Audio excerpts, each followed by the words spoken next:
তাদেরকে যদি সঠিকভাবে বিচারের আওতায় না নিয়ে আসা যায়, এই বাংলাদেশের কোনো মানুষের, না নারী না পুরুষ, কোনো অংশের নিরাপত্তা নিশ্চিত করা সম্ভব নয়। এর বিচার না হয়, শেখ হাসিনার বিচার যদি না হয়, তাহলে জুডিশিয়ারিকে, বাংলাদেশের বিচার ব্যবস্থাকে যে নিরপেক্ষ এবং ন্যায় বিচারের কাণ্ডারি হিসেবে আমরা দেখতে চাই, তা করা সম্ভব নয়। এই সেবাময়ী যে রূপ আমরা আন্দোলনের সময় দেখেছি, তার পাশাপাশি নারীর একটি বিদ্রোহী, বিপ্লবী একটা চরিত্র আমরা এই আন্দোলনের সময় দেখেছি। এই আন্দোলন সফল হওয়ার পিছনে যতগুলো অনুঘটক কাজ করেছে, তার মধ্যে সব থেকে বড় অনুঘটক বাংলাদেশের নারীরা এই আন্দোলনের আত্মতন্ত্র তারা অংশগ্রহণ করেছিলেন এবং তারা জোর কণ্ঠে বলেছিলেন এক দফার কথা, হাসিনা শাহীর জুলুমবাজের বিরুদ্ধে, ফেসিবাদের বিরুদ্ধে তারা তাদের কণ্ঠস্বর উঁচু করেছিলেন। আমরা আজকের এই সমাবেশে আমাদের বোনেদের কথা শুনেছি, তারা সকলে আজকে এখানে একত্রিত হয়েছেন। বাংলাদেশে জুলাই আগস্টে যে হত্যাযজ্ঞ চালানো হয়েছে, জাতিসংঘের রিপোর্টে ইতিমধ্যে এটাকে মানবতা বিরোধী অপরাধ হিসেবে আখ্যায়িত করা হয়েছে।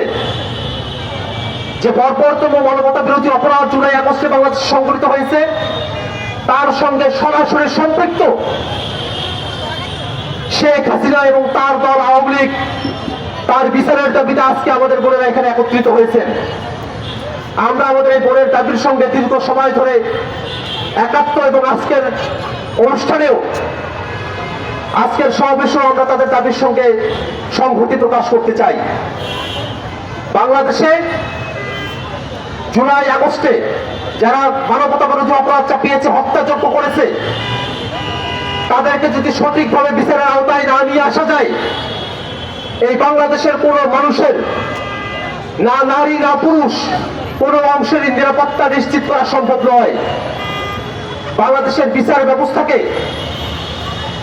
একটি উচ্চতম ন্যায় বিচারের ক্ষেত্র হিসেবে প্রতিষ্ঠা করবার যে সংগ্রাম, যদি আওয়ামী লীগের বিচার না হয়, শেখ হাসিনার বিচার যদি না হয়, তাহলে জুডিশিয়ারিকে, বাংলাদেশের বিচার ব্যবস্থাকে যে নিরপেক্ষ এবং ন্যায় বিচারের কাণ্ডারি হিসেবে আমরা দেখতে চাই, তা করা সম্ভব নয়। অতএব বাংলাদেশের মানুষের নিরাপত্তা নিশ্চিত করতে হবে। জুলাই আগস্টে যারা শহীদ হয়েছেন, তাদের ন্যায় বিচার প্রাপ্তি নিশ্চিত করতে হবে। বাংলাদেশে যাতে ভবিষ্যতে আর কোনো ফেসিবাদ মাথাচাড়া দিয়ে উঠতে না পারে, হাসিনার মতো কোনো ফেসিস্ট জন্ম নিতে না পারে, সেরকম উদাহরণ তৈরি করতে হলে অবশ্যই অবশ্যই বাংলাদেশে আওয়ামী লীগের রাজনীতিকে নিষিদ্ধ ঘোষণা করতে হবে। এবং একই সাথে আমরা একটা জিনিস খুবই গুরুতরভাবে খেয়াল করছি, বাংলাদেশের দীর্ঘ সময় ধরে যারা ফেসিবাদ কায়েম করে রেখেছিল, যারা এখানে খুনের হুমকিদাতা, যারা এখানে খুন সংগঠন করে গেছে, সেই খুনি হাসিনাকে ভারত আশ্রয় দিয়ে রেখেছে।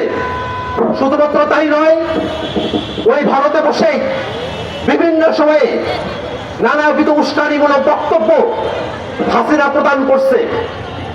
আমরা বাংলাদেশ সরকারের কাছে আহ্বান জানাবো, ভারত সরকারের সঙ্গে কথা বলে প্রয়োজনে আন্তর্জাতিক পর্যায়ে চাপ প্রয়োগ করে, আন্তর্জাতিক পরিমণ্ডলে বাংলাদেশের পরিস্থিতিকে ব্যাখ্যা করে, আন্তর্জাতিক ফোরামগুলোকে অ্যাক্টিভেট করে শেখ হাসিনাকে দেশে ফিরিয়ে নিয়ে এসে তাকে বিচারের মুখোমুখি দাঁড় করাতে হবে। আমরা আজকের এই নারী সমাবেশে আমাদের বোনেদের যে আকাঙ্ক্ষা, নিরাপদ এক বাংলাদেশ, এই বাংলাদেশে শেখ হাসিনার বিচার, আওয়ামী লীগের বিচার, তা যেন আমরা নিশ্চিতভাবে দেখতে পারি, সে আশাবাদ ব্যক্ত করে আমি আমার বক্তব্য এখানে শেষ করছি। ধন্যবাদ সকলকে।